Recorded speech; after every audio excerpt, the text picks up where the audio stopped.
Hello मेरे प्यारे दोस्तों, तुम्हारा बड़ा भाई हाजिर हो गया है तुम्हारे लिए क्लास 11 की इंग्लिश की स्नैपशॉट्स की वन शॉट रिवीजन लेके। आज हम स्नैपशॉट्स के जो चैप्टर्स हैं उनकी स्टोरीज को अच्छे से पढ़ेंगे, समझेंगे, उनके इंपॉर्टेंट क्वेश्चंस को बढ़िया से कर लेंगे। एग्जाम में क्या पूछा जाता है सब कुछ अच्छे से बता दूंगा। अगर तुमने हॉर्नबिल के चैप्टर्स और उनकी पोएम्स की वीडियो नहीं देखी, बना रखी है तुम्हारे भाई ने, कमेंट में उनका लिंक पिन कर दूंगा, उनकी जो भी पीडीएफ है उनका लिंक पिन कर दूंगा। तुम खुश रहो, टेंशन मत लो। आइए शुरू करते हैं। मेरे प्यारे दोस्तों, हमारा पहला चैप्टर है the summer of the white beautiful horse by William Saroyan. इनका नाम कमेंट में लिख दो ताकि तुम्हें याद रह जाए। दोस्तों, we all have a passion for something, be it cricket, football, video games, Instagram, YouTube, actor, actress। कोई ना कोई एक ऐसी चीज, एक ऐसा इंसान हमारी जिंदगी में जरूर होता है जिसको लेके हम पागल होते हैं, दीवाने होते हैं। उसके आगे हमें कुछ सही गलत नजर नहीं आता।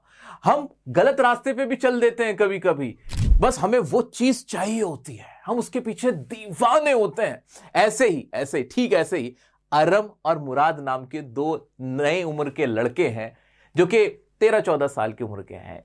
अरम 9 साल का है, मुराद 13 साल का है। तो ये एक बहुत छोटी उम्र के बच्चे हैं, लड़के हैं। इनको भी एक दीवानापन है। किस चीज का? They are crazy about horse के लिए पागल हैं। हॉर्सेस को लेके, घोड़ों को लेके इनके अंदर दीवानापन है, बड़ा शौक है घुड़सवारी करने का, हॉर्स राइड का इन्हें बहुत शौक है।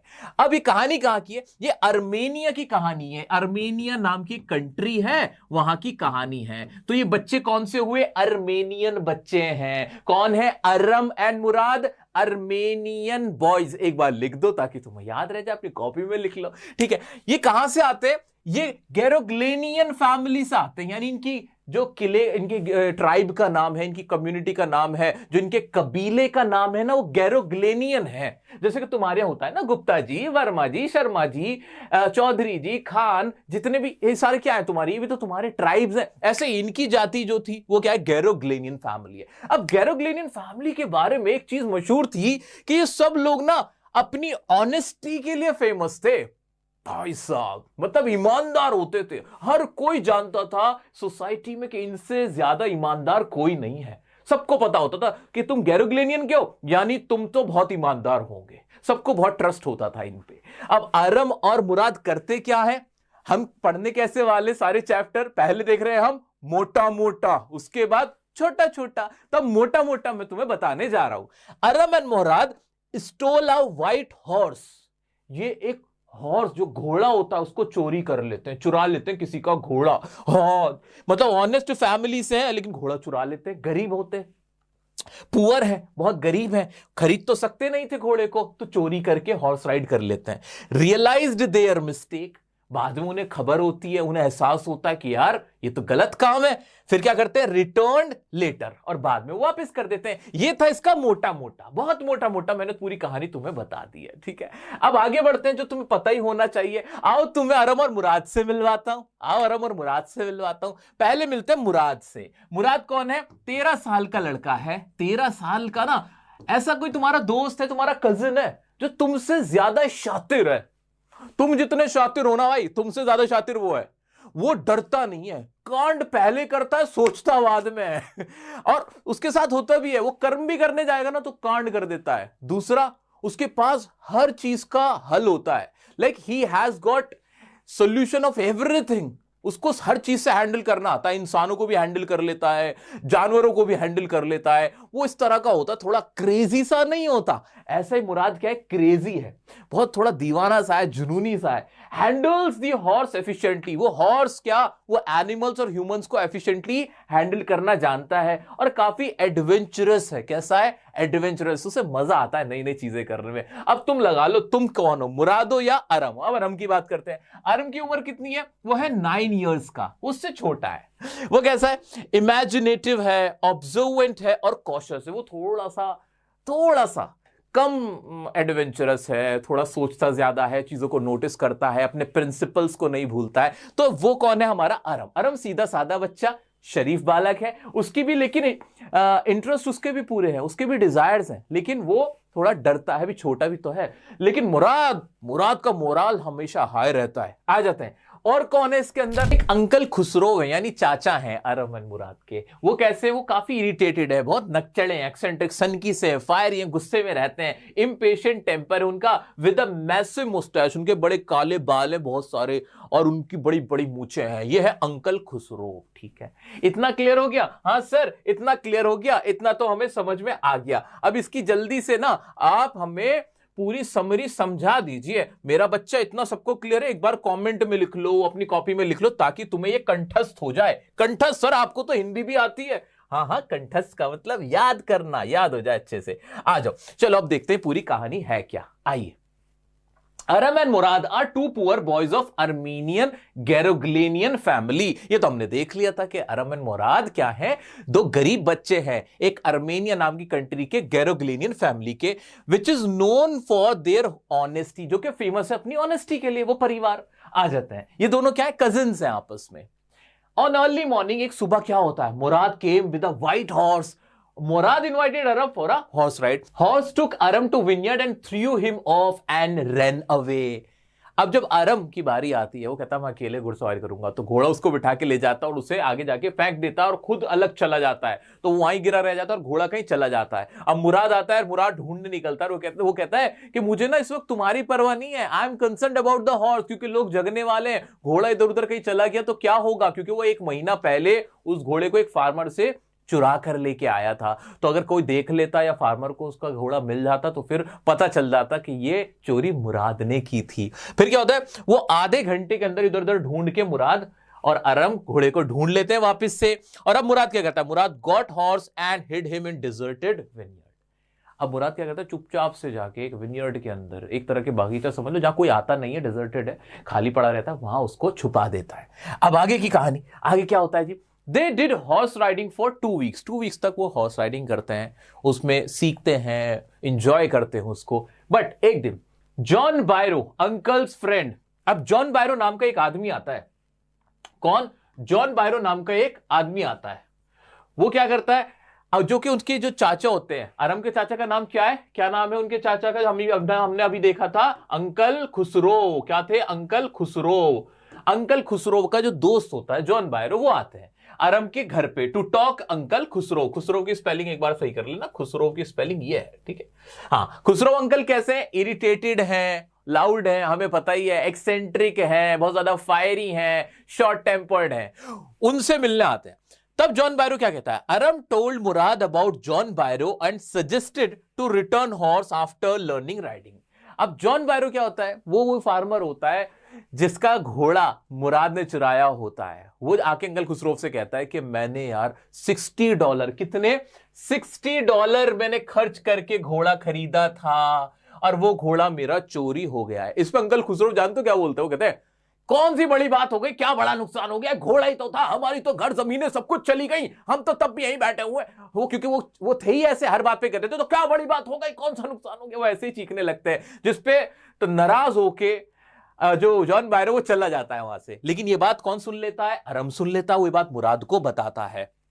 मुराद opposed and said they are not thieves and will return horse after 6 months. कहता है यार ऐसे ऐसे जॉन बायरो आए तो, और हम गैरोग्लेनियन फैमिली से हैं, हम ऑनेस्टी के लिए जाने जाते हैं, हमें ना घोड़े को वापस कर देना चाहिए। लेकिन उस पे मुराद कहता है कि नहीं नहीं नहीं, कोई बात नहीं, हम कौन सा उसको बेचेंगे, 6 महीने बाद हम वापस कर देंगे। फिर क्या होता है, one day at the hidden spot they met Bairo. He examined horse and thought it was a twin horse. ये सबसे मजेदार बात होती है। एक दिन एक जगह ये घोड़ा घुड़सवारी कर रहे थे, वहां पे क्या कौन मिलता है, जो जॉन बायरो होता है वो टकरा जाता है। कौन टकरा जाता है?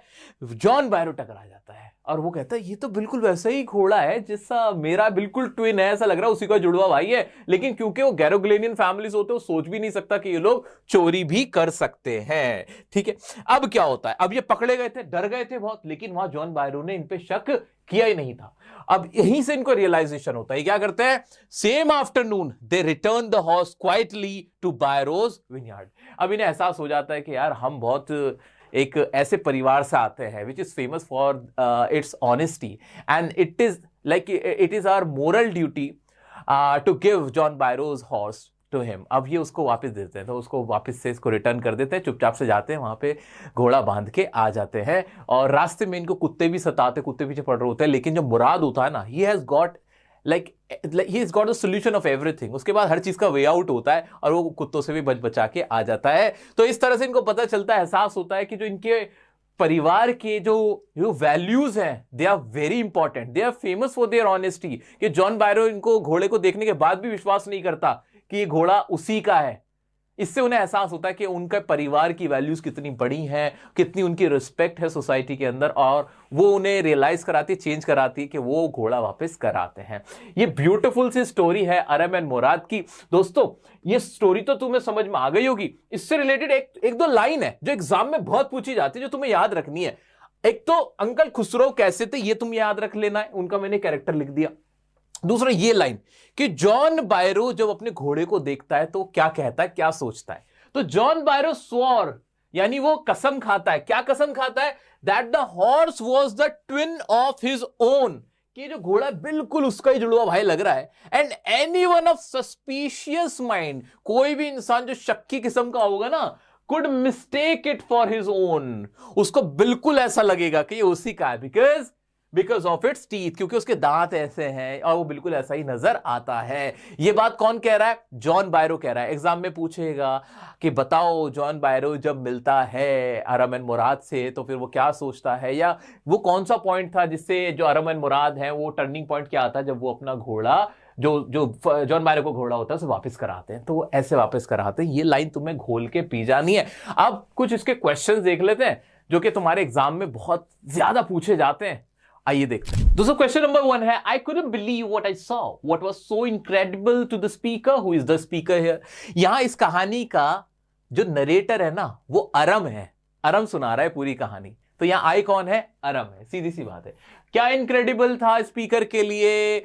जब मुराद उसके पास आया, seeing Mourad with a white beautiful horse at his door, at his window in fact, was so incredible. ठीक है, आ जाते हैं। Why did the boys return to the horse so early? बार बार आने वाला क्वेश्चन है मेरा बच्चा। तो उन्होंने रिटर्न क्यों कर दिया? हमें पता ही है कि after a joy ride on the horse the boys were returning to its hidden place, hiding place पे वहां जा रहे थे। They met John Byro. John Byro क्या कहता है? वो कसम खाता है, कहता है, बायरो स्वॉर करता है कि this horse is just like a twin of my own horse. वो बिल्कुल वैसे दिखता है because of its teeth and resemblance, सारी चीजें वैसी हैं। और कोई भी सस्पिशियस माइंड का इंसान क्या करेगा? Could mistake it for his own because of its teeth. ऐसे करके ये पूरी लाइन हमने भी पढ़ी थी। द बॉयज बिकेम टेरिफाइड, या और उनको रियलाइजेशन होता है, नेक्स्ट मॉर्निंग वो उसको वापस कर देते हैं। Is it clear? क्या वो वाली लाइन हम लिख सकते हैं? हाँ जी सर, लिख सकते हैं। इजी है, इजी है। अच्छा, बान का मतलब क्या होता है? बान एक तरह का, तुम समझ लो, गोडाउन जिसे कहते हैं ना, गोडाउन को बोलते हैं। गोडाउन को क्या बोलते हैं? बांध बोलते हैं। बांध में उसके जो जॉन बायरो का बांध होता है उसके अंदर बांध के आ जाते हैं। Mourad had a way and some sort of understanding with 3 creatures who were they। मुराद के पास ना हर चीज का एक रास्ता होता था। तो आपको बता रहे हैं कि वो कौन सी 3 क्रीचर थी जिनका उसका रास्ता होता है। मुराद was arrogant and self-assured, he knew how to handle a white horse, the farm dogs and an injured bird। ये एक छोटी छोटी सी बात हमने पढ़ ली, मोटा मोटा तो हम पढ़ चुके थे। तो उसे हॉर्स का तो आता था, कुत्ते उसने लास्ट में कुत्तों से बचा के निकाल के आया था, और एक इंजर्ड बर्ड थी। ठीक है। Byro's white horse improved in temperament. The dogs in Byro's barn did not attack him. Murad nursed the little injured Robin back to health, and he was able to fly again. It was able to fly again. तो मुराद ने क्या क्या किया था? White horse था, उस पर काबू पा लिया था बायरो के। सेकंड काम क्या किया था उसने? वो जो कुत्ते थे उनसे बचा के निकाल के लिए आया था, जो अटैक कर रहे थे, जब वापस आ रहे थे। एंड तीसरा काम, उसने जो इंजर्ड बर्ड थी उसको हील कर रहा था, हील करने में हेल्प कर दी थी। ठीक है।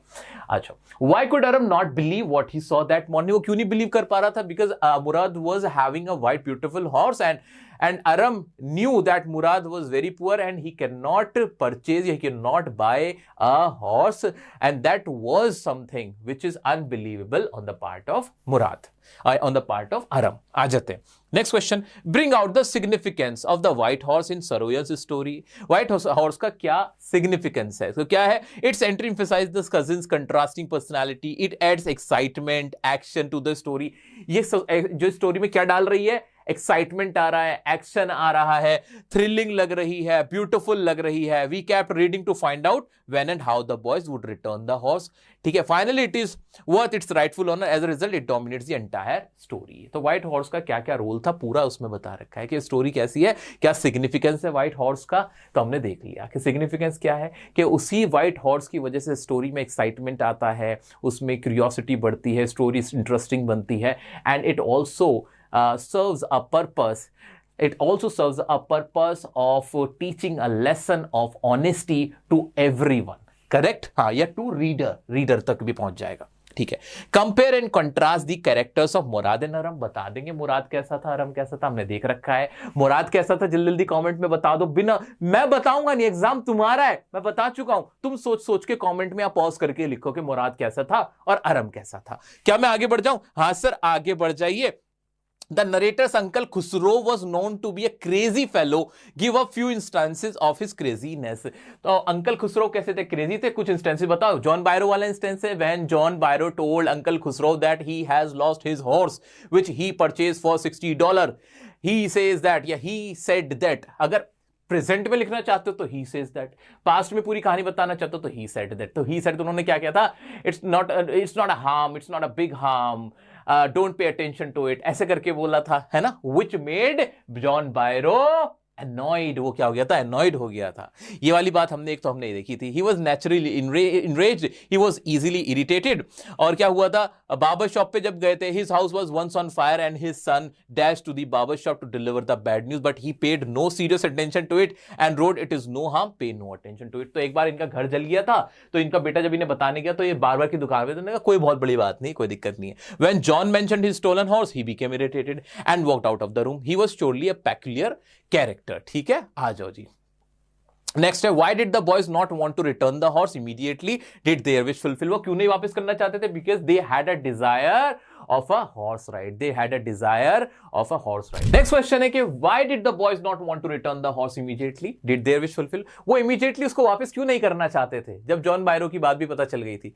क्योंकि वो इसलिए नहीं वापस करना चाहते थे because they wanted to learn how to ride a horse properly. उनको हॉर्स राइडिंग बढ़िया से सीखनी थी. क्या उनकी विश फुलफिल हुई? नहीं, क्योंकि उन्होंने तो 6 मंथ का प्लान किया था और उनको हॉर्स तभी के तभी देना पड़ गया था. Why was the narrator both delighted and frightened at the same time? जो नरेटर था वो डिलाइटेड, खुश भी था और फ्राइटेंड भी था सेम टाइम पे. क्यों था? क्योंकि घोड़ा देख के तो वो बहुत खुश हो गया था, लेकिन उसे ये नहीं पता था कि ये स्टोलन हॉर्स है. वो जानता था ये स्टोलन हॉर्स ही होगा ऑफ कोर्स, तो इस वजह से वो बहुत ज्यादा terrified भी था. The narrator was delighted at the magnificence of the horse. He could smell it, hear it breathing, which excited him. But what frightened him was that Murad could not have bought the horse. And the narrator realized if he had not bought the horse, then the horse must be a stolen one. So मुराद कहीं ना कहीं चुरा के लेके आया, उसको पता चल चुकी थी ये बात. What did John Byro perceive about the horse after it was returned? John Byro ने क्या हॉर्स के बारे में बोला जब उसको मिला? तो वो क्या बोलता है? After the horse was written, John बायरो said that the horse was stronger than ever. पहले से ज्यादा स्ट्रॉन्गर है, बेटर टेम्पर्ड है. It was so because children love the horse and had taken care of it. Moreover it had exercise without the weight of the survey. अब क्या था इसमें, जो जब जॉन बायरो को वापस से अपना घोड़ा मिलता है ना, वो कहता है कि वो पहले से ज्यादा स्ट्रॉन्गर है, पहले से ज्यादा टेम्पर्ड है, मतलब सिखा दिया गया है. क्योंकि जो बच्चे थे उन्होंने हॉर्स को ज्यादा प्यार किया था, वो सिर्फ उसका इस्तेमाल नहीं कर रहे थे, उसका ख्याल भी रख रहे थे. तो दोस्तों प्यारा सा चैप्टर था. इसकी इंपॉर्टेंट लाइन्स, क्वेश्चंस, कैरेक्टर्स सब कुछ मैंने तुम्हें अच्छे से सिखा दिया है. बिल्कुल टेंशन मत लेना. और एक और बात अभी से बताता हुआ चलता हूं. ये रहा मेरा इंस्टाग्राम अकाउंट, यहां मुझे कनेक्ट करके रखना. कोई डाउट आता है, कुछ चेक कराना है, कुछ भी है, तो वहां पे एक बार आप मुझसे कनेक्ट करके रह सकते हो. दूसरी चीज, इसी का पूरी आपकी 11th की इंग्लिश का मैं लाइव लेक्चर भी लूंगा, लाइव सेशन भी लूंगा जस्ट बिफोर योर एग्जामिनेशन. तो अपनी अपनी एग्जाम की डेट भी मुझे भी बताते हुए चलना. ठीक है, बढ़ते हमारे नेक्स्ट चैप्टर की तरफ जो कि है दी एड्रेस. दोस्तों कुछ ना तुम्हारी ना मन पसंदीदा चीजें होंगी जो तुमने संभाल के रखी होंगी, जैसे कि तुम्हारी पहली साइकिल, तुम्हारा कोई खिलौना, तुम्हारी मनपसंद शर्ट, वो तुम्हारी घड़ी, तुम्हारे चश्मे जिनसे तुम्हें बहुत लगाव है, बहुत प्यार है, तुम उन्हें देख के खुश होते हो. तुम्हारे दादाजी ने, तुम्हारी नानी जी ने तुम्हें कुछ गिफ्ट दिया था, मामा जी ने कुछ गिफ्ट दिया था जो तुमने बड़ा संभाल के रखा हुआ है. ठीक है, वो चाहे पुराना भी हो जाए कोई फर्क नहीं पड़ता, फिर भी तुम उसे अपने पास रख के खुश होते हो, उसे देखकर खुश होते हो. कभी कभी हम अपना फोन बेचते नहीं है. क्यों नहीं बेचते? पुराना होने के बाद भी नहीं बेचते हैं, क्योंकि हमारी उससे ना यादें जुड़ी हुई होती हैं. जानते हो तुम्हें वो चीजें पसंद नहीं है, उन चीजों से जो यादें जुड़ी हुई हैं, इसलिए तुम उन्हें पसंद करते हो, उन यादों से तुम्हें प्यार है। अगर वो यादें ना हो तो वो चीजें कूड़ा है, वो बेकार है, उनसे तुम्हें कोई फर्क नहीं पड़ेगा। बिल्कुल ऐसी ही एक कहानी है, चैप्टर का नाम है दी एड्रेस, जो कि लिखा है मार्गा मिन्को ने। किस चीज के ऊपर है ये, किस चीज के ऊपर है? वॉर हुई थी। वॉर कौन सी वॉर हुई थी? वॉर वर्ल्ड वॉर 2 के जमाने की बात है, जब यहूदियों को निकाल दिया जा रहा था, चुन चुन के मारा जा रहा था, तब की बात है। तो वॉर में एक लड़की होती है जो कि अपना घर, अपना सामान, अपनी माँ का सामान सब कुछ छोड़ के वहां से चली जाती है, भागना पड़ जाता है। और वो सामान किसी को दे देते हैं, अपनी पड़ोसन को, वो दे के चली जाती है। अब क्या होता है, पड़ोसन भी नहीं, उनके जानने वाली होती है, वो उनकी पहचान की होती है, उनको दे देते हैं। अब वो सारा सामान, उसका मन में एक तमन्ना उठती कि मैं अपने घर का सामान, मेरी उसकी माँ मर जाती है लड़की की, तो अपनी माँ का सामान लेने, अपने घर का सामान लेने वापस से वो जाती है। और उसी के ऊपर है कि फिर वो सामान उसे मिलता है कि नहीं, फिर उसे उनसे लगाव रहता है कि नहीं, उसके ऊपर ही है। तो दोस्तों प्यारे सा ये चैप्टर है। इसके लिए मैं सबसे पहले और सबसे इंपॉर्टेंट जो तुम्हारे लिए है, वो मैं तुम्हें वो लाइन पहले करा देना चाहता हूं। ये घोल के पी के जाना एग्जाम में। वॉर के ऊपर सवाल जरूर आएगा कि वॉर से क्या नुकसान होता है, क्या फायदा होता है। War destroys the humanity and brings destruction. War क्या लाती है? डिस्ट्रॉय कर देती है ह्यूमैनिटी और डिस्ट्रक्शन लाती है। एक बार ये लाइन लिख लो अपनी कॉपियों में हर जगह। War wreaked havoc on her not only material but also emotional life. War क्या करती है? War तबाही मचा देती है, सिर्फ मटेरियल लेवल पे नहीं, कैसे सामानों की तबाही नहीं होती है, बट इमोशनली भी उसकी लाइफ को, जो लेखक की लाइफ थी, जो लड़की की लाइफ थी, जो पोइट की लाइफ थी, वो भी उसने खराब कर दी थी, इमोशनल लाइफ भी बर्बाद कर दी थी। She lost her mother, her relationships, her home and everything else associated with her past life. वो अपना सब कुछ खो देती है, अपनी मदर को, अपने घर को, अपने रिश्तों को, अपनी यादों को, उन मीठे पलों को जो कि उसकी पास्ट लाइफ में बीते थे। तो ये वॉर का उस जो ऑथर थी, या जो जिसकी ये जो प्रोटैगनिस्ट है ऑथर, इसकी कहानी की जो लेखिका है, उनके ऊपर पूछा जाता है सवाल कि वॉर से उनको क्या क्या नुकसान हुआ था। तो ये लाइज एकदम घोल के पी लेना, ठीक है। अब इसमें कैरेक्टर कौन सा है, कैरेक्टर कौन है? एक है मिसेस डॉर्लिंग। बड़ी शातिर औरत है यार, बड़ी शातिर औरत है। कैसी है Mrs Darling? Mrs Darling, Mrs darling मत लिख के आ जाना एग्जाम में। Mrs Darling was a dishonest, dishonest मतलब बेईमान है, विकेड है मतलब सनकी सी है, wicked nature and greedy lady, लालची एक नंबर की। She thought that her friend's daughter came back alive to claim her mother's articles. ये लाइन घोल के पी जाना मिसेस डॉर्लिंग के बारे में। उसको लगता है कि उसकी जो फ्रेंड की जो बेटी थी वो आ गई है वापस से, वॉर से बचा के आ गई है, जबकि she was supposed to be dead. उसे लगा था मर गई होगी, वो बच कैसे गई, कैसे सरवाइव कर गई, कैसे एस्केप कर गई, और वो अपना सामान वापस लेने आई है, क्लेम करना आई है। तो ये कौन सोच रहा है? ये मिसेस डॉर्लिंग, जो कि बिल्कुल भी डार्लिंग नहीं है। She is not darling at all, she is a very very very crook lady. Okay, so दोस्तों अब क्या है इसकी कहानी, आइए पढ़ते हैं मेरा बच्चा। Writer rings the bell of Mrs Dorling 46 Marconi Street. ये इंपॉर्टेंट वर्ड है, कीवर्ड एग्जाम में डाल के आना। एड्रेस जो है Marconi Street, 46 Marconi Street, address ही चैप्टर का नाम है। राइटर बेल रिंग करती है। शी रिसीव्ड कोल्ड रिसेप्शन, और वहां मिसेस डॉर्लिंग इनफैक्ट वो आती है और ऐसे आधा दरवाजा खुल के कहती है ये कौन, जबकि पहचान लेती है औरत लेकिन मानती नहीं है। वो कहती है मैं मिसेस एस की बेटी। जी मैंने पहचाना नहीं आपको, कौन हो आप? वो कहती है वो हाँ, देखो मेरे जरा देर हो रही है, मैं अभी बात नहीं कर पाऊंगी, मेरे को जाना है जरा, मैं लेट हो जाऊंगी। ऐसे कह के क्या कहती है? Refuse to recognise first. She notices her mother's green knitted sweater. लेकिन वो देखती है कि वो जो स्वेटर भी पहनी हुई है ना, वो किसका है, वो किसका, कार्डिगन भी किसका पहनी हुई है, वो किसका पहनी हुई है, स्वेटर किसका पहनी हुई है, वो भी उसकी मां का ही पहनी हुई है। Mrs Dorling did not entertain her and close the door. वो देख लेती कि इसकी नजर पड़ रही है इस कार्डिगन पे, लेकिन वो तब भी शर्माती नहीं है, बेशर्म औरत, तब भी ना वो एकदम इग्नोर करती है और कहती है हाँ बाद में आना, ठीक है, वो गेट बंद कर देती है। Mrs Dorling did not entertain her and close the door. She goes once again. 15 years old answers the door. 15 years old daughter of Mrs. Darling वो गेट खोलती है। इस बार वो वापस से जाती है वहां, तब तो चली जाती है, फिर वापस जा रही है तो फिर भी उसके दिमाग में आता नहीं यार एक बार तो मैं अपनी माँ की यादें हैं उन्हें देख के जाऊंगी। Mrs Dorling was not at home. Daughter's invites author inside the house. Mrs Dorling घर पे नहीं होती है और डॉटर उसको घर में बुला लेती है। तो daughter was like she was nice, she was nicer than her mother, वो अपनी मदर से तो थोड़ा ज्यादा स्वीट थी, वो अच्छे से पेश आती है। She notices the things of her mother and other belongings of her, वहां बैठे हुए सामान देखती है कि यार ये वाले तो ये तो बर्तन वो हैं, ये चम्मच तो वो हैं जो मेरे थे, मेरे घर का सामान रखा हुआ है तो मेरी मदर लाई थी वहां से, अरे अरे ये तो कैंडल है, जो कैंडल का लैंप है, वो जो स्टैंड है, अरे तो वो है, ये सारे सामान वो क्या देख रही होती है, वहां पे नोटिस कर रही होती है। फिर क्या होता है, She could not connect with them as it brought back the memories of past. तो उसकी जो डॉटर होती है, जो कि उसकी तरह थोड़ी सी ब्रॉड बैक की होती है, थोड़ी सी मतलब हैवी सी होती है, लंबी चौड़ी सी होती है, वो उसकी डॉटर उससे जो बातें करती है, पूछती है, हंसी मजाक भी करती है, लेकिन वो सारा सामान देखने के बाद भी ना वो उनको वापस नहीं लेके जाना चाहती। क्यों? Because she could not connect with them anymore. उन सामानों से, उन आर्टिकल से ना उसकी यादें जुड़ी हुई थी, लोग जुड़े हुए थे जो कि अब इस दुनिया में नहीं रहे थे। She had lost her relationships, she had lost her mother, she had lost her house. Now they are of no use. अब वो उसका किसी तरह का कोई इस्तेमाल नहीं बचा था उन चीजों का, क्योंकि वो लोग जो उन चीजों से एसोसिएटेड थे वो अब इस दुनिया में नहीं रहे थे।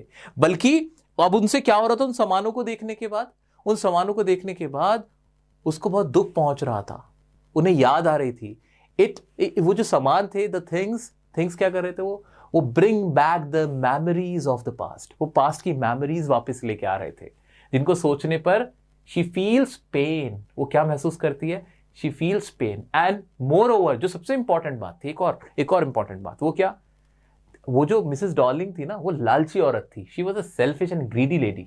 उसने ना अच्छे से सामानों को रख नहीं रखा था, तो they were not well placed, they were arranged in a tasteless manner में थे, बहुत बुरी हालत में था वो सारा सामान, जिसे देख के उसको तकलीफ महसूस हो रही थी।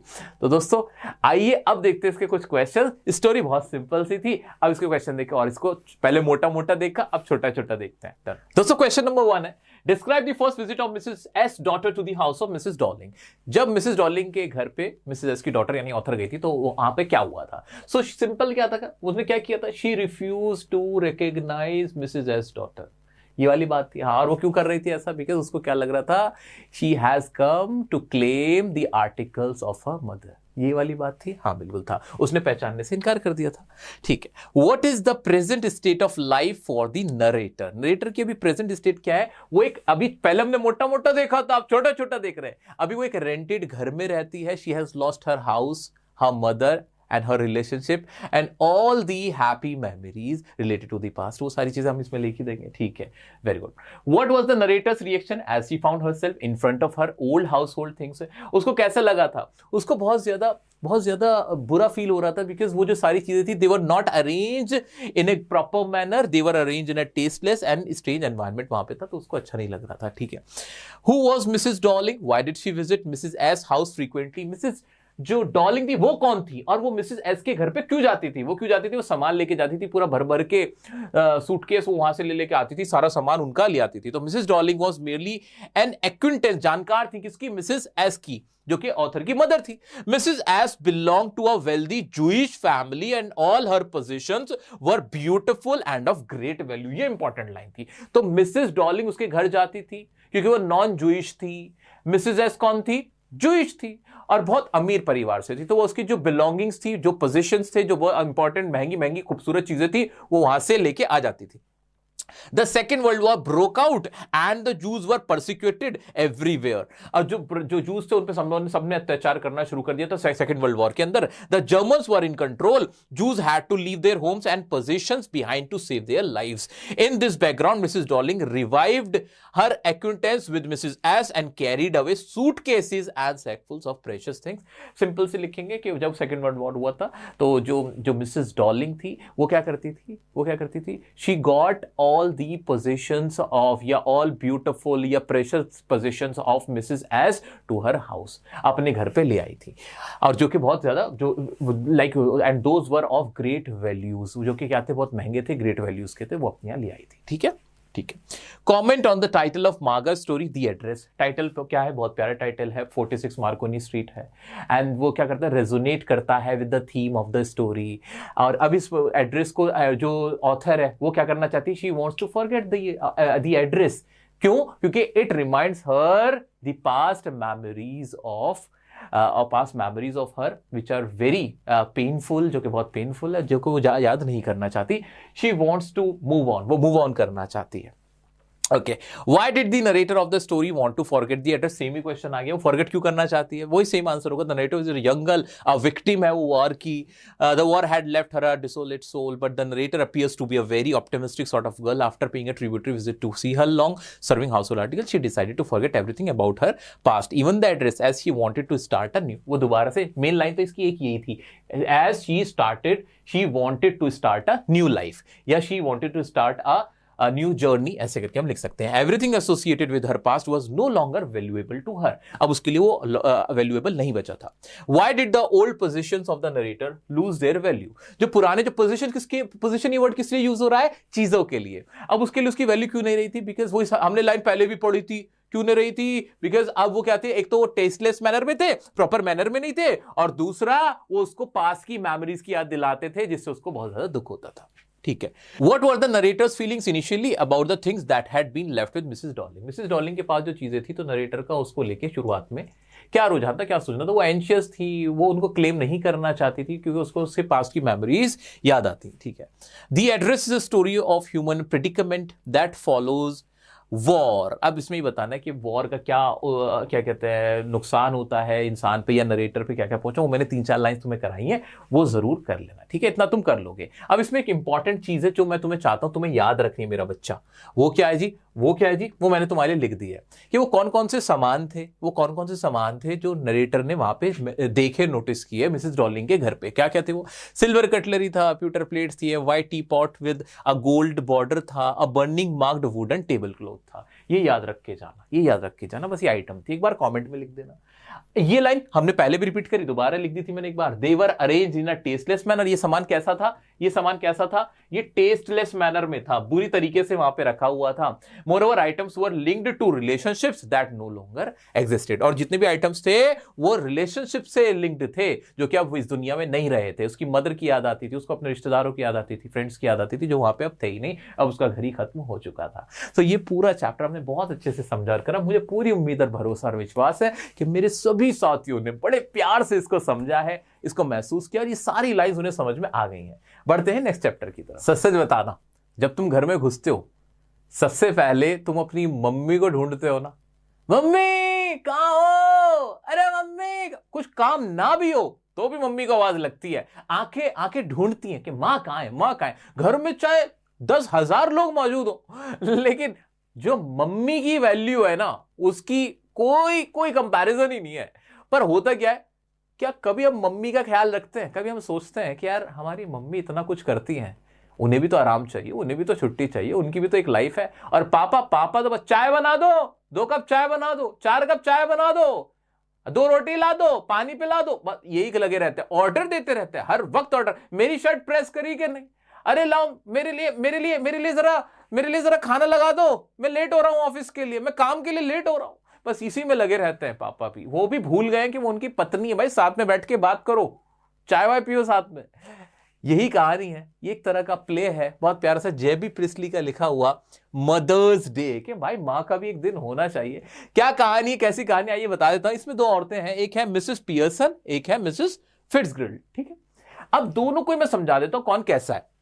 मिसेस पियर्सन कैसी? बहुत प्लेजेंट है, इन हर 40s, लगभग वो 40 प्लस औरत है, और बहुत ही खुशनुमा, सबको पीपल प्लीजर, सबको खुश करने वाली, अपने परिवार का ख्याल रखने वाली, बहुत प्यारी सी लेडी है, केयरिंग है, काम है, एपोलोजेटिक, कभी किसी चीज से किसी से शिकायत नहीं, एकदम ऐसे रहती है.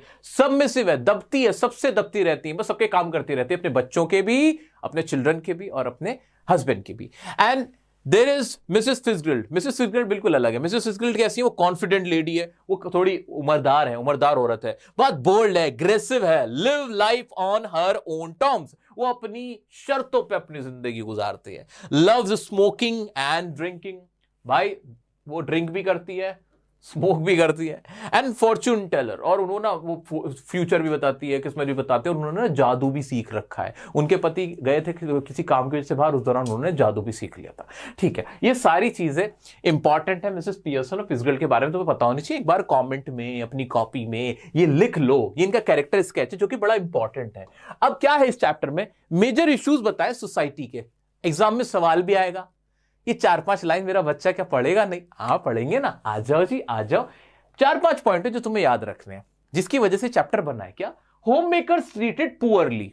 जो होम मेकर्स होती हैं, जो गृहिणियां होती हैं, उनको ना बहुत बुरा ट्रीट किया जाता है। They are taken for granted, उनकी कोई वैल्यू नहीं होती। क्या लाइन इंपॉर्टेंट है? They are taken for granted. जब मैं बहुत छोटा सा था तो मुझसे किसी ने कहा था कि यार ही टेक्स मी फॉर ग्रांटेड। मेरे समझ नहीं आया यार क्या उसके बारे में बात क्या बोली।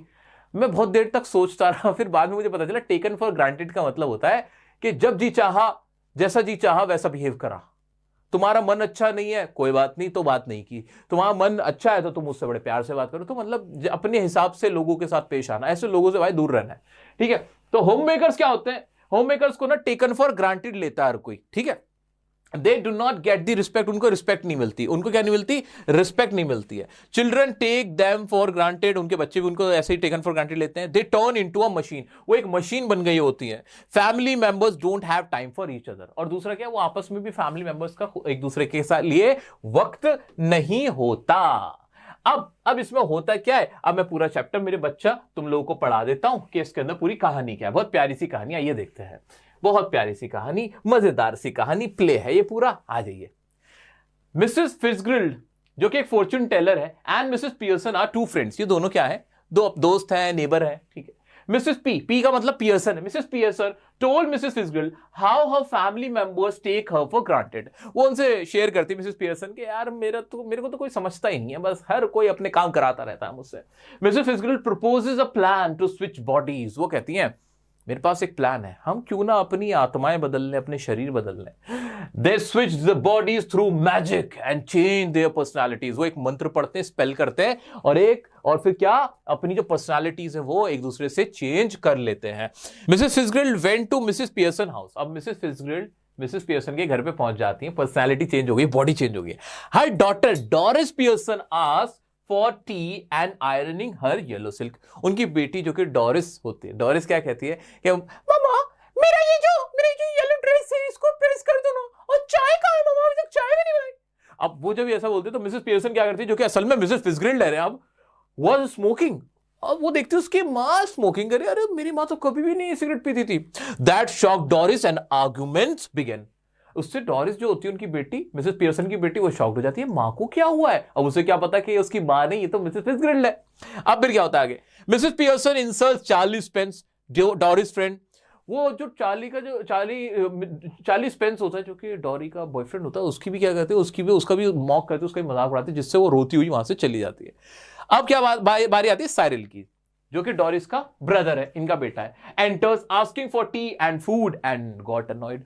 वो भी कहता है मम्मा मेरे को चाय दे, मम्मा कहां पर हो मम्मा, अरे चाय क्यों नहीं बनाया, खाना भी नहीं बना, भूख लग रही, क्या कर रही हो। वो ऐसे खाना मांगता होता है, मुझे बहुत भूख लग रही है मम्मा, ऐसा खाना मांग रहा होता है। उसको भी कहती है मैं नहीं बना रही, जाओ। उसको भी इग्नोर कर देती है, मना कर देती है। जॉर्ज पियर्सन, अब उनके हस्बैंड आते हैं मिसेस पियर्सन के, enters shocked to see his wife day drinking, he also got annoyed for no tea. अब वो आते हैं, उनके हस्बैंड आते हैं, वो भी देखते हैं कि यार ये चाय वाय तो बना नहीं रही है, और ये तो दिन में ही ड्रिंक कर रही है, ये कैसे करने लगी, ये तो ऐसा नहीं करती थी ना, ऐसे ये स्मोकिंग करती थी ना ऐसे ड्रिंकिंग करती थी, ये तो दिन में ड्रिंकिंग कर रही है। Mrs Pearson मॉक्स him, Mrs Fitzgerald enters and calls him by name, that makes him annoyed more. Mrs Pearson क्या करती है, जो कि असल में फिट्जगेराल्ड होती है, वो उसका मजाक उड़ाती है, कहते हैं तुम्हें पता है लोग क्या बोलते हैं क्लब में, क्या बोलते हैं पता है, क्या बोलते हैं तुम्हें बोलते हैं कि ये बस रात को लेट यहाँ पे क्लब में रहता है, और तुम्हें ना पॉम्पस बोलते हैं। पॉम्पस मतलब कौन होता है, पॉम्पस एक वर्ड है, पॉम्पस वो इंसान होता है जो अपने आप में इतराता रहता है, तुम्हें तो लोग वो बोलते हैं। ये सुन के भाई उसके आग लग जाती है, हस्बैंड के मिसेस पियर्सन के। इतने में ही ना जो कि मिसेस फिट्जगेराल्ड है, जो कि असल में मिसेस पियर्सन है, वो एंटर कर जाती है, उसकी सगी बीवी एंटर कर जाती है, और नाम से बुलाती है जॉर्ज। और ये सुनकर उसको और गुस्सा आता है कि ये पड़ोसन मुझे नाम से कैसे बुला रही है। और वो क्या करती है, मिसेस पियर्सन ब्रिंग्स, क्या कहते हैं, Mrs Pearson makes him mocks him, Mrs Fitzgerald enters and calls him by name, that makes him annoyed more. Mrs Pearson brings all family member on track whoever tries to argue with Mrs Fitzgerald. अब Mrs Pearson जो कि असल में Fitzgerald है, वो सारे family member को track पे लेके आ जाती है, जो भी उनसे आर्ग्यू करने की कोशिश करता है। फिर क्या होता है, they switch their bodies again and Mrs Fitzgerald tells Mrs Pumphrey कह रहा हूं, पियर्सन, पम्फ्री याद आ रही है मुझे, क्लास 10th वाली याद है। सब समझ गए होंगे क्लास 10 में जिन्होंने मुझसे पढ़ा होगा कौन है पेम्फ्री। ठीक है, मिसेस फिजग्रिल tells Mrs Pearson how important to dominate once in a while. ये सबसे इंपॉर्टेंट लाइन है इस पूरे चैप्टर की। उसको समझाती है मिसेस फिजग्रिल मिसेस पियर्सन को, बॉडी बदल लेते हैं वापस से, मिसेस पियर्सन हो गई, फिजग्रिल हो गई, कि देखो कभी कभी ना एक आधा बार डोमिनेट होना भी ठीक होता है अपने अधिकारों के लिए। So it's good, it's normal, it's important to dominate once in a while, कभी कभी डोमिनेट हो जाया करो। फिर क्या होता है, the family enters and Mrs Pearson suggest to play rummy and kids make supper. Supper बोलते रात के खाने को। और फिर एक प्ले का पूरा प्ले चल रहा है ना, वहां दिखाते कि फैमिली साथ में बैठती है, रमी खेलती है और बच्चे क्या बनाते हैं, खाना पकाते हैं। Everyone agreed and got relief too. हर कोई मान लेता, राजी हो जाता। जैसे ही टाइट करा, सारे टाइट हो लिए। तो दोस्तों पूरी कहानी थी, प्ले था, बड़ा प्यारा सा था, जिसका हमने पहले ही समझ लिया था कि इसमें किस चीज के ऊपर है कि home makers and specially mothers are taken for granted. They don't get the respect they deserve. वो रिस्पेक्ट नहीं मिलती जिसे वो डिजर्व करते हैं। They're all family members. They just trying to use the homemakers. वो homemakers को सिर्फ use कर रहे होते हैं without thinking about their personal life, their own life. उनके बारे में नहीं सोच रहे होते। ये हमने देख लिया था। ठीक है, हाँ जी सर। अब इसमें कुछ इंपॉर्टेंट बात क्या है जो याद रखना, डोरिस के साथ मिसेस फिजग्रिल ने क्या किया था, जो कि मिसेस पियर्सन बनी हुई थी। क्या किया था, इंक्वायरी अबाउट येलो ड्रेस करी तो टी के बारे में कर तो मना कर दिया, मॉक्स करा उसके बॉयफ्रेंड को 40 पेंस को। और साइरिल के साथ क्या किया था, उसको भी चाय और खाने के लिए मना कर दिया था, टी एंड फूड उसके लिए भी क्या कर दिया था, मना कर दिया था। ठीक है, और जब मिस्टर पियर्सन आए थे, जॉर्ज, जिनका नाम क्या है, जॉर्ज पियर्सन, पूरा नाम क्या है, जॉर्ज पियर्सन, वो आए तो decline T, called by name और उसका मजाक उड़ाया था। ये सारे काम किए थे मिसेस फिजग्रिल ने, ये तुम्हें याद रखने हैं। अब हम बढ़ जाते हैं इसके क्वेश्चंस की तरफ, जो कि बहुत आसान है, बहुत मजेदार है, तुम्हें भी मजा आएगा इसको पढ़ते हुए। ठीक है, आओ चलो देखते हैं। हाँ जी, क्वेश्चन करते हैं इसके। आइए आसान से question. Who is Cyril? How does he behave with his mother? Cyril कौन है? Cyril is the brother of Doris. कौन है? उनका सन है। क्या कहते हैं, Cyril is any son. He shows no regard for his mother. He desires that whatever he orders his mother to do be completed as soon as possible. वो चाहता था कि जैसे ही वो कोई ऑर्डर करे वो सारी चीजें जल्दी से जल्दी पूरी हो जाए। उनका बेटा है। How did Mrs. Fitzgerald utilize her husband posting in the East? Mrs. Fitzgerald ने अपने हस्बैंड की पोस्टिंग जो ईस्ट में हुई थी उसको कैसे यूटिलाइज किया, वो कैसे यूटिलाइज किया था, she made the most of her time there by learning fortune telling and magic spells to exchange personalities. ये लाइन बस तुम्हें याद रखनी है। हमने पहले मोटा मोटा देखा, अब मेरे बच्चे छोटा छोटा देख रहे हैं। हो गया पूरा चैप्टर खत्म कि मिसेस फिजग्रिल ने जब उनके हस्बैंड की पोस्टिंग कहीं बाहर हो गई थी, ईस्ट में हो गई थी, तो उन्होंने क्या किया था, उन्होंने ये किया था कि उन्होंने फॉर्च्यून टेलिंग और मैजिक स्पेल्स, जो पर्सनालिटी स्पेल्स मतलब वो मंत्र वगैरह सीख लिए थे उन्होंने, जिससे पर्सनालिटीज बदली जा सकती थी। ठीक है, इसका इस्तेमाल करके उन्होंने परिवार के झगड़े थे सब उनको सॉल्व करने में हेल्प करी थी। व्हाट एडवाइस डिड मिसेस फिजग्रिल give to Annie after, Annie कौन है, Mrs Pearson, after reversion to their original personalities? क्या एडवाइस दी थी उन्होंने? ये तो कहा था कि it's important to dominate once in a while in order to show your worth. यही तो था कि कभी कभी डोमिनेट हो जाना भी सही रहता है। Then let me do it, what does Mrs फिजग्रिल want to do, Annie was then let me do it, मुझे ये करने दो। ये कहने का मतलब क्या था, क्या करना चाहती थी मिसेस फिजग्रिल, वो क्या करना चाहती थी, हर फैमिली मिसट्रीटेड हर। जो मिसेस एनी थी मिसेस पियर्सन थी, उनकी फैमिली उनको बहुत मिसट्रीट करती थी। On the other hand couldn't even raise her voice, अपनी आवाज नहीं उठा सकती थी। लेट अलोन टीचिंग फैमिली, तो मतलब वो सारे जब कंसर्न रखती है कि my family just takes me for granted, मुझे बच्चे और मेरी फैमिली टेकन फॉर ग्रांटेड रखते हैं, मेरे बारे में नहीं सोचते। देन मिसेस फिजग्रिल क्या कहते हैं कि I will have a plan, I will teach them a lesson, you can not raise your voice, so I will on your behalf I will do it for you, मैं तुम्हारे लिए करूंगी। Who is the first one to face the mother's iron house? पहला कौन था? पहला उनकी daughter थी, हमने देखा था। डोरिस कौन थी पहले? डोरिस थी। डोरिस को कैसे कैसे परेशान किया था तुम बता देना। What was mister Pearson called behind his back in the club? Club में उन्हें क्या कहा जाता? पॉम्पस। हमने देखा था पॉम्पी ओम्पी जिसे कहते हैं पॉम्पस। वो इंसान पॉम्पस इंसान होता है जो झूठा अपना एटीट्यूड रख के दिखाता है, अपने आप को हमेशा सही समझता है, वो होता है पॉम्पस। ठीक है।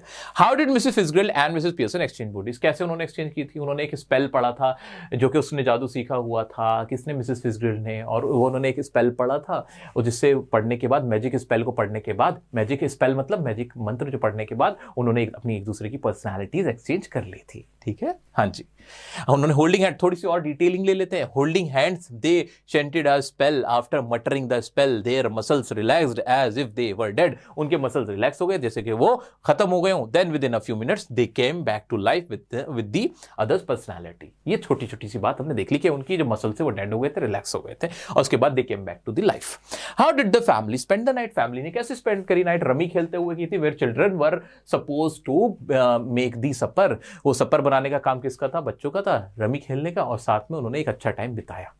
मेरा बच्चा, इसके सारे इंपॉर्टेंट चैप्टर क्वेश्चंस हम लोगों ने ऑलमोस्ट कर ही लिए हैं।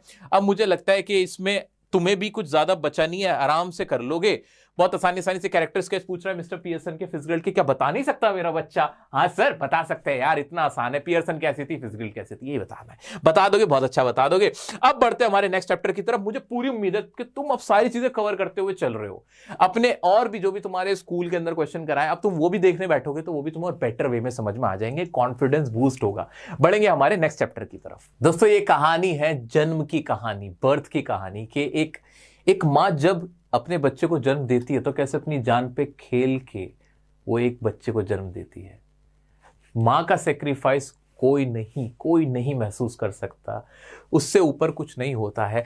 कैसे बहुत सारे मोमेंट्स आते हैं जहां माँ की जान जा रही होती है, वो बिल्कुल मरने हाल होती है, कभी बच्चा मरने वाला होता है। ऐसी सिचुएशन में एक डॉक्टर कैसे दोनों माँ और बच्चे को बचाते हैं, वो कहानी है हमारी बर्थ चैप्टर की कहानी। बहुत प्यारा चैप्टर है, तुम्हें प्यार हो जाएगा इस चैप्टर से।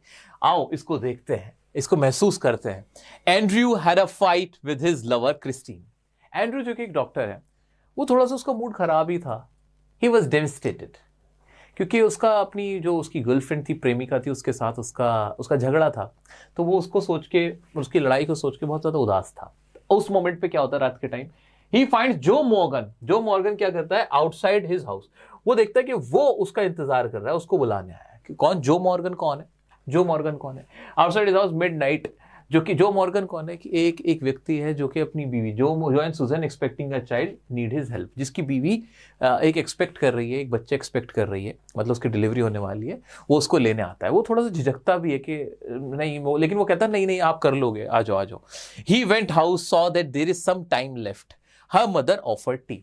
अब वो घर में जाता है, और घर में जाके बेडरूम में देखता है तो वहां एक बूढ़ी औरत होती है, ग्रे हेयर्ड, जो कि उसकी मदर होती है वहां पे। और वो क्या कर रही होती है, ब्लैक कलर के कपड़ों में होती है। वो उसे चाय ऑफर करती है। वो कहता है नहीं आप ये मत सोचो मैं आज चला जाऊंगा, मैं यहीं पर हूँ। लेकिन फिर भी वो फिर चाय उसको ऑफर करती है, चाय वाय पियो। आप उसको बिठाते हैं, लेकिन अभी टाइम था, बच्चे को होने में अभी टाइम था। तो वो घड़ी की टिक टॉक की आवाज आ रही थी, talk talk talk talk talk, और वो वहां बैठा हुआ इंतजार करता है। इस दौरान वो शादी के बारे में सोचता है कि यार वाकई में यार रिलेशनशिप्स क्या होते हैं, वाकई में शादी क्या है। शादी का मतलब तो ये होना चाहिए ना, जो आपकी जिंदगी आसान हो, प्यार हो, मोहब्बत हो, सुकून हो। लेकिन शादियों में ये सब कुछ क्यों नहीं है? वो अपनी जो उसकी प्रेमिका थी, उसकी जो लवर थी क्रिस्टीन, उसके बारे में सोच रहा होता है। उसकी आंखों में उसका चमकता हुआ चेहरा दिखाई दे रहा होता है। उसको सोच रहा होता है बस कि यार प्यार होना चाहिए। कैसे उसके दोस्तों की शादियां भी नहीं चल रही हैं, उनके बीच भी लड़ाइयां हो रही हैं। वो ये सब कुछ सोच रहा है बैठा हुआ। He went house, saw that there is some time left. Her mother offered tea. He begins thinking about his girlfriend, how his friends too are having problems in a relationship. कि उसके फ्रेंड्स के भी problem है relationships में। He feels marriage is for peace and happiness. भाई marriage तो piece और happiness के लिए है। After the delivery, both mother and son were unconscious. अब क्या होता है, वो टाइम आ जाता है कि जहाँ डिलीवरी का टाइम होता है। एंड फाइनली क्या होता है कि एक बच्चा डिलीवर होता है, लेकिन दोनों ही माँ और जो बच्चा होता है वो बेहोश हो जाते हैं। अब क्या प्रॉब्लम आ रही थी? The child was lifeless. Problem ये होती है, जो बच्चा होता है ना एकदम सफेद होता है, पीले कलर का, बिल्कुल सफेद ऐसा होता है जैसे उसे बताया गया कि एनिमल का जैसे फैट हो, बिल्कुल वैसा होता है। उसमें लाइफ ही नहीं होती, उसकी हड्डियों में कोई जान ही नहीं होती है, क्योंकि ऑक्सीजन उसकी हड्डियों में नहीं पहुंचा हुआ होता है। अब क्या होता है, एंड्रू लुक्स सुजैन फर्स्ट। अब सुजैन जो कि मदर है, वो भी बेचारी मौत के मुंह में है, वो भी, उसकी भी पल्स डाउन हो रही होती है। अब वो सोचता है इन दोनों में से मैं पहले किसको बचाऊं। ऐसे में वो क्या करता है, he injected some medicine, regain pulse, Susan regain pulse and turn to child. पहले वो क्या करता है, माँ को बचाता है, माँ को पहले इंजेक्शन देता है। जैसे उसकी पल्स गेन होती है, वो थोड़ा सा जान आती है उसके अंदर, तब वो बच्चे की तरफ जाके देखता है। बच्चा क्या होता है, he instructed nurse to get hot and cold water. बच्चा बिल्कुल लाइफलेस होता है, उसमें जान नहीं होती है, पीला पड़ा हुआ होता है, एकदम सफेद, यानी बच्चा एक तरह से मरा हुआ पैदा हुआ होता है। और सुजैन को बच्चे से इतना प्यार होता है कि वो उसको कहती है कि मुझे क्लोरोफॉर्म मत सुंघाना, मुझे बेहोश मत करना। उस जमाने में क्लोरोफॉर्म से बेहोश करते होंगे, तो वो मत सुंघाना मुझे, क्योंकि इससे ना मेरे बच्चे पे असर पड़ेगा, उसको नुकसान होगा, तो मुझे हिम्मत सुंगाना, तुम मुझे ऐसे रहने देना। तो वो इतना दर्द सहती है और फाइनली देखती है कि बच्चा मरा हुआ पैदा हुआ है। सोचो इतनी तकलीफ झेलने के बाद, जान की बाजी खेलने के बाद, मतलब she risked her life, the mother Suzanne, she risked her life for her child, and eventually what she saw, what happened, the child is lifeless, उसमें तो लाइफ ही नहीं है। अब क्या हो रहा होता है, अब वो इंस्ट्रक्ट करता है नर्स को कि हॉट एंड कोल्ड वाटर लेके आओ, और उसने पहले भी पास्ट में भी इस तरह के बच्चों को बचाने की कोशिश की है। जब बच्चों में जान नहीं होती तो क्या करता है, he juggled the child in hot and cold water simultaneously. पहले हॉट वाटर में डालता है, फिर कोल्ड वाटर में डालता है, ऐसे ऐसे उस पर हाथ फेरता है, इसके चेस्ट पे पुश करता है, उसको रब करता है चेस्ट पे, पुश तो नहीं कर सकता, तो ये सारी चीजें करता है। नथिंग हैपेंड, कुछ नहीं होता। He continued the procedure, suddenly the child got his breath. वो एक कंटिन्यू करता रहता है हड़बड़ाहट में, बच्चा मरा हुआ है, वो उसे जिंदा करने की कोशिश कर रहा है, हड़बड़ा, फाइनली बच्चा सांस लेता है और उसका जो कलर सफेद था पूरा उसकी बॉडी का, वो एकदम से पिंक हो जाता है, उसके अंदर जान आ जाती है। मिरेकल होता है, that was the miracle basically. And then he walked home with a sense of accomplishment. उसकी जान में जान आती है, उसको ऐसा लगता है yes I did something, I saved two lives, and उसको बहुत सेंस ऑफ अकम्प्लिशमेंट फील होती है। And that's the beautiful story of the chapter birth. And बहुत प्यारी स्टोरी, शायद अभी तुम्हें इतनी ये कनेक्टेड ना फील हो, जब कल को आज से 10 साल बाद, आज से 12 साल बाद, जो भी तुम्हारी अभी उम्र रही हो, जब तुम्हारी शादी होगी, तुम्हारे बच्चा होगा, खासतौर से जो महिलाएं मेरे को देख रही हैं, मेरी बच्चियां देख रही हैं, बहनें देख रही हैं छोटी, तुम लोग जब बच्चों, लड़के लोग तो तब भी नहीं एहसास कर पाते बर्थ का, एक बर्थ की तकलीफ क्या होती है, लेकिन औरतों को पता होता है। तो तुम ये पूरा चैप्टर तुम्हें तब याद आएगा। तो इट्स अ ब्यूटीफुल चैप्टर। ये बताता है कि एक माँ की क्या वैल्यू होती है, कैसे दुख भर के वो अपने बच्चे को जन्म देती है। तो ये एहसास है, ये बहुत प्यारा चैप्टर है दोस्तों। आइए इसके क्वेश्चंस की तरफ बढ़ जाते हैं। क्या इसके मेन क्वेश्चन बनते हैं? वैसे तो मोटा माटी मैंने तुम्हें बता ही दिया है। अभी हमने देखा हर चैप्टर का, हम देख रहे हैं मोटा मोटा, तो इसका भी हमने मोटा मोटा तो अच्छे से देख लिया। अब इसका छोटा छोटा देख लेते हैं, इसका छोटा छोटा देख लेते हैं। आइए मेरे प्यारे दोस्तों, आइए इसका छोटा छोटा देखते हैं आज। हाँ जी, क्वेश्चन है, हु वॉज जो Morgan and why was he waiting for Andrew? जो मॉर्गन कौन था जो कि एंड्रू को लेना आया था? हमें पता है कि जो मॉर्गन कौन था। Joe Morgan was a large and strong person who worked as a mining dealer. वो एक माइनिंग डीलर था। ये छोटी सी डिटेल हमें पता हो गई, लेकिन मेनली क्या था, वो क्या कर रहा था, he was waiting for Andrew because his wife was expecting a baby. Pregnant word मत लिख के आना मेरा बच्चा, प्रेग्नेंट कीवर्ड नहीं है, कीवर्ड यहां एक्सपेक्टिंग अ बेबी है। तो ये फ्रेज लिखना है कि his wife was expecting a baby and he needed Andrew to assist his wife. ठीक है, right a brief note about Suzanne's mother. Suzanne की मदर कैसी थी भाई? वो ग्रे कलर थी, ओल्डर वुमन थी, नियरली 70 ईयर्स की थी। शी टॉल थी, ग्रे हेयर थी, ब्लैक कलर के कपड़ों में थी। The author described her as a wise and experience woman थी। शी ऑफर्ड एंड्रू टी, वो एंड्रू को ऑफर करती है T that he could not live, ताकि वो वहां से जाए ना। She was also closely observing him. She had a great expectation of A grand child from her daughter. और वो ग्रैंड चाइल्ड चाहती थी और वो बहुत एक्सपेक्ट कर रही थी, सोच रही थी कि सब कुछ अच्छे से हो जाए। तो ये ग्रैंड मदर के बारे में है। ठीक है, what was Andrews thought regarding marriage? Andrew की क्या थॉट थी? हमने पढ़ा था ना कि एंड्रू की थॉट ये थी कि marriage is for peace and happiness, but her friends are having problems in their relationship. ये सब कुछ वो ये महसूस कर रहा था, क्योंकि उसकी खुद की भी मैरिज को लेकर तो ऑप्टिमिस्टिक सोच थी उसको, मतलब he feels good about marriage. But the main problem was he was having fight with her girlfriend Christine, जिसकी वजह से वो बहुत ज्यादा डेविस्टेटेड था। ठीक है, describe how Andrew brought the child back to life. वो कैसे बैक टू लाइफ, ये मेन इसका इंपॉर्टेंट क्वेश्चन बनता है। पहले वो हॉट वाटर में, पहले तो यही बताना होगा कि स्टार्टिंग में क्या हुआ था कि चाइल्ड वॉज लाइफलेस, है ना। After the birth the child was lifeless, वो लाइफलेस नहीं था। There was no heart beat नहीं थी। देन फिर क्या हुआ था, उसने फिर कोल्ड वाटर और कोल्ड और हॉट वाटर में उसको रखा, करता रहा, प्रोसीजर को करता रहा, और फाइनली चाइल्ड को उसने रिवाइव कर लिया। So he could not accept the fact that the baby was lifeless. He closely observe the baby and recognized the disease to be asphyxia. Asphyxia pallida नाम की ये इंपॉर्टेंट कीवर्ड है। छोटी वाली बात हमने देख ली कि एस्फीजिया था, उसको ये प्रॉब्लम थी, बीमारी थी। He remembered one such case and asked the nurse to bring basins and hot and cold water. वो नर्स से क्या बोलता है, बेसिन ले आओ और हॉट एंड कोल्ड वाटर ले आओ। Then he filled one basin with warm water and the other with cold water. एक बेसिन में हॉट वाटर रखता है और एक बेसिन में कोल्ड वाटर रखता है। He started to plunge the baby into cold and warm water alternatingly. After doing this for half an hour, the baby gave no sign of breathing. For one last try, he started to rub a towel against the child's chest to initiate respiration. आधे घंटे तक वो ऐसा करता रहता है, उससे कुछ नहीं होता, सांस नहीं आती. फिर वो क्या करता है, एक टॉवल लेता है और रब करता है चाइल्ड के चेस्ट पे to initiate respiration. Suddenly a miracle happened, the baby began to breathe. ये सबसे इंपॉर्टेंट लाइंस है, सबसे इंपॉर्टेंट पॉइंट है इस चैप्टर का कि बेबी कैसे रिवाइव होता है. तो तुम भी सीख लो भाई, बेबी कैसे रिवाइव होता है. ऐसे रिवाइव होता है कि खुदा ना खास्ता, ऊपर वाला ना करे, किसी भी तरह से कोई बच्चा इस तरह से होता है तो उसके साथ क्या किया जाता है, हॉट एंड कोल्ड वाटर में रखा जाता है और चाइल्ड को ऐसे उसके चेस्ट पे टॉवल को ऐसे रब किया जाता है. तो ये एक तरीका होता है. Okay, cry made the nurse sob and Andrew almost fainted in excitement. तो एंड्रू भी खुशी के मारे एकदम ऑलमोस्ट बेहोश हो गया था क्योंकि आधे घंटे से लगा हुआ था भाई वो उसको जिंदा करने के चक्कर में. और सारी नर्स भी खुशी के मारे रो रही थी, वो सुस्कियों से रोने लगी थी. वहाँ बहुत खुशी का माहौल हो गया था. What did the still born child look like when Andrew turned his attention to it. वो कैसा दिखता था जो छोटा बच्चा था पहले, तो कैसा था वो. Andrew drew the child out. It had a limp warm body that was as white and soft as animal fat. Animal fat जैसी वाइट थी, बाद में क्या हो गई थी वो पिंक हो गई थी जब वो सही हो गया था. What did Andrew do to restore life in the stillborn child? Bar bar same ही क्वेश्चन रिपीट हो रहा है. मुझे पूरी उम्मीद है तुम इसका आंसर बहुत अच्छे से लिख सकते हो कि उसने 2 बेसिन्स लाने को कहा, हॉट एंड कोल्ड वाटर के. उसके बाद पहले हॉट में डाला, कोल्ड में डाला. हाफ एन आवर तक he kept doing this for half an hour, but nothing happened. The child could not breathe.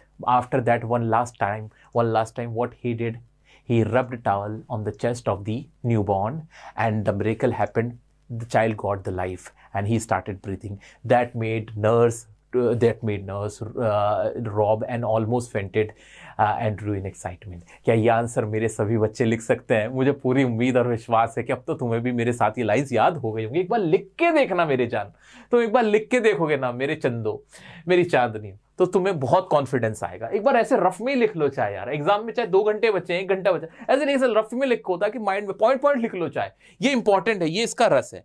आओ चलो अब बढ़ते हैं हमारे नेक्स्ट चैप्टर की तरफ. दोस्तों नेक्स्ट चैप्टर एक तरह की पोयम है जो कि विक्रम सेठ की लिखी हुई है. बहुत प्यारी, बहुत फनी, ह्यूमरस है. इसमें क्या होता है, किंग होता है. किंग क्या बनवाता है, कि मेहराब बनवाता है, जिसे आर्च कहते हैं, वो बनवाता है.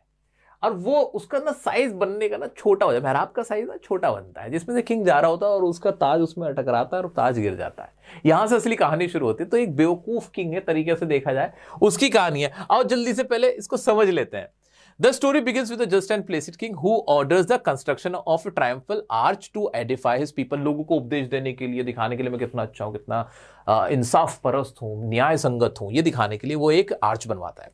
However, the arch is built too low. Arch जो होता है थोड़ा छोटा बनता है, काफी नीचे रहता है. And when the king rides under it, his crown is knocked off. उसका जो क्राउन होता है वो knocked off हो जाता है, नीचे गिर जाता है. Insulted, the king declares this a disgrace and orders the chief of builders to be hanged. अब उसको बुरा लगता है, अपमान लगता है, और वो क्या ऑर्डर देता है कि जो भी बिल्डर है, चीफ बिल्डर है, उसको फांसी पे लटकाया जाएगा. अब क्या होता है, कहानी यहां से शुरू होती है. अब ये लोग एक दूसरे को ब्लेम करने लग जाते हैं. What follows is a series of blame shifting. The chief of builders blames the workmen who blame the masons. जो चीफ ऑफ बिल्डर होता है वो मैसन्स जो मिस्त्री होता है उस पर बात डाल देता है. Who blame the architect, मिस्त्री आर्किटेक्ट पे बात डाल देता है. Who ultimately blames the king himself for making amendments to the original plan.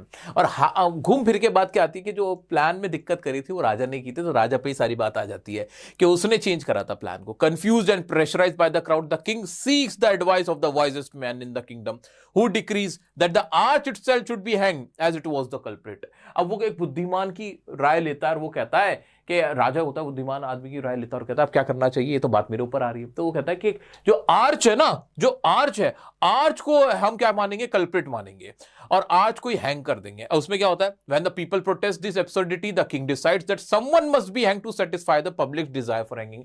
लेकिन लोग इसका प्रोटेस्ट करने लगते हैं तो किंग क्या फैसला करता है कि समवन मस्ट बी हैंग, किसी ना किसी को तो हैंग करना ही होगा पब्लिक डिजायर के लिए. He decrees that whoever is tall enough to fit the high set noose will be executed.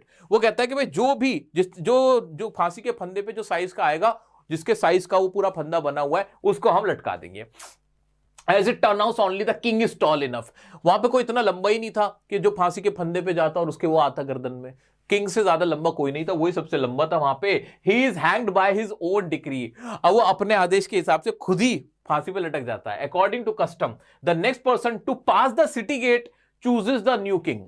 वहां पे रिवाज ये था कि जो भी सिटी के गेट से गुजर के जाता था वो ही नया राजा चुनता था। An idiot happens to pass by and because he loves melons he names a melon as the king। वहां से एक बेवकूफ गुजर रहा होता था, उसे तरबूजों का खरबूजा का बड़ा शौक होता था, मेलन का। तो वो क्या कहता है, वो मेलन को ही बोलता है कि मेलन को राजा बना दो। The people accept this because as long as the king leaves them in peace and liberty they do not care who और what sits on the throne. और लोग भी मान लेते हैं, उन्हें कोई परवाह नहीं होती जब तक कि वो बहुत खुशी में रह रहे होते हैं, शांति में रह रहे होते हैं, तो उन्हें फर्क नहीं पड़ता कि थ्रोन पे कौन है। और इस तरह से एक ये कहानी का नाम पड़ता है the tale of melon city की, एक ऐसी सिटी जहां का राजा कौन है, मेलन है। ये पूरी कहानी मेरा बच्चा, बहुत आसान सी कहानी है, बहुत ज्यादा इसके अंदर कुछ है नहीं। चॉइस में क्वेश्चन आएगा, उस हिसाब से आप देख लेना। जो आपको सबसे ज्यादा कॉन्फिडेंस जिसमें महसूस हो उस चैप्टर को अटेम्प्ट करना है आपको। इसके कुछ क्वेश्चंस मैं आपके सामने पेश कर देता हूं। Okay, the king in this poem is just and Placid. जहां इस पोएम के अंदर जो किंग है वो बहुत ही ईमानदार है। Why does he then lose his temper? Does he carry his notion of justice too far? Answer, फिर वो अपना टेम्पर लूज क्यों कर देता है? तो वो आंच बनाता है, आंच लो होती है, जिसकी वजह से उसका क्राउन जो होता है वो किक ऑफ हो जाता है। ये तो the king was celebrated for his calm temperament, this was mainly a facade. He lost his composer the moment his crown was knocked of. उसका जो क्राउन होता है वो नॉक्ड ऑफ होता है, नीचे जाके गिर जाता है, तब वो ज्यादा अपना टेम्पर लूज कर देता है। In a misguided attempt to appear just, वो बहुत जस्ट दिखने के लिए, बहुत ईमानदार दिखने के लिए क्या करता है, वो कहता है कि someone must be executed and his obsession with following a literal mindless version of justice was his undoing. ठीक है। How did the chief of builders, the workman and the masons save their lives? वो जो chief था, builder chief था, masons था, और जो फिर उसके बाद आर्किटेक्ट था, उन्होंने अपनी जान कैसे बचाई? The characters escape punishment by constantly shifting the blame. वो क्या कर रहे थे, कॉन्स्टेंटली शिफ्ट कर रहे थे ब्लेम को। The chief of builders pointed to the labourers, जो बिल्डर चीफ था उसने लेबरर पे डाली। The labourers in turn blamed the masons, उन्होंने मजदूरों पे डाली, मिस्त्री पे डाली, एंड ब्रिक मेकर्स जो ईंट बनाने वाले उन पे डाली। Finally, the masons claimed the fault lay with the architect who designed the structure। ये हमने पहले ही पढ़ा हुआ था, पहले मोटा मोटा पढ़ लिया था, छोटा छोटा पढ़ लिया था। आगे बढ़ जाए, हाँ सर बढ़ जाइए। How did the architect turn the tables on the king himself? Architect ने टेबल टर्न कैसे कर दी थी? कि उसने क्या कहा था कि it was the king himself who changed the original plan। क्या ये लाइन मेरा बच्चा नहीं लिख सकता? हाँ सर लिख सकता हूं मैं। When the architect was summoned for trial, he cleverly reminded the king that the final building plans had been modified by the king himself। This revelation stunned the king, making him so confused and anxious that he paused the proceeding to seek counsel from the wisest man in the realm, who on the old wise man's advice was led to the gallows, and why had the proceeding been halted? wisest man ने क्या proceeding किया, क्या उसने decree दी थी, क्या उसने बोला था? उसने बोला था कि जो आर्च है उसको ही हम क्या करेंगे, हैंग करेंगे, एग्जीक्यूट करेंगे। उसके बाद लोगों ने प्रोटेस्ट किया था। How did the king save his own skin when the architect turned the table? और वो ये wisest man था, Tricky Vishuddha announced that he would consult the oldest and therefore wisest man in the kingdom for a solution। उस राजा ने कहा था wisest man से solution मांगी, wisest man ने बोल दिया था कि जो आर्च है हम उसी को फांसी दे देंगे। ठीक है। How did circumstances lead to the execution of the king himself? Circumstances क्या थे वो आपने देखा नहीं है मेरा बच्चा, के न्यूज का साइज में कोई भी फिट नहीं बैठ रहा था। The king was the only person who was the tallest to the news, क्योंकि जो साइज जो था उससे ज्यादा कोई टॉलेस्ट था ही नहीं। The king trying to satisfy the decree that anyone who fit the high news would be hanged। Ironically, the king was the only person tall enough to fit perfectly for the news. ठीक है, इतना clear हो गया? हाँ जी sir, ये सब हमने आराम से देख लिया था। तो मेरा बच्चा ये सारी फाइल्स मैं आपको दे दूंगा। आज हमने हमारे स्नैपशॉट्स के जो जो आपके चैप्टर सिलेबस में आ रहे हैं वो सारे हमने कंपाइल के, बहुत अच्छे से उनकी स्टोरीज को समझे, उनके क्वेश्चंस को देखे। अभी हम क्या करने वाले मेरा बच्चा, अभी तुम्हारे पास जो भी क्वेश्चंस हैं जो कि तुम्हारे टीचर ने करा रखे हैं, तुमने तुम्हारे और कहीं से भी तुमने पढ़े हैं, उनको आप अटेम्प्ट करोगे तो तुम्हारे पास आंसर होगा। और उसके अलावा भी मैं बता देता हूँ, जल्दी से मुझे अपनी फाइनल एग्जाम की डेट बता दो। तुम्हारी फाइनल एग्जाम डेट क्या है? और उसमें मैं तुम्हारे लाइव रख के और बहुत सारे क्वेश्चन जो कि थोड़े बहुत मुझे लगता है कि हाँ और बच्चे रह गए, एक बार इनकी भी दोबारा प्रैक्टिस करा दूंगा और क्वेश्चन भी करा दूंगा। बल्कि पूरी इंग्लिश ही कराऊंगा ना, हॉर्नबिल भी कराऊंगा, दोबारा से लाइव पोएम भी कराऊंगा। और लाइव सेशन में हम तुम्हारे एग्जाम से पहले सारी चीजें कर रहे होंगे। तो मुझे अपनी अपनी एग्जाम डेट जरूर बता देना। अगर तुम्हें ये मेरा वन शॉट लेक्चर अच्छा लगा हो तो अपने भाई को लाइक किए बिना मत जाना, कॉमेंट में बताना कि मजा आया कि नहीं, कैसा लगा तुम्हें।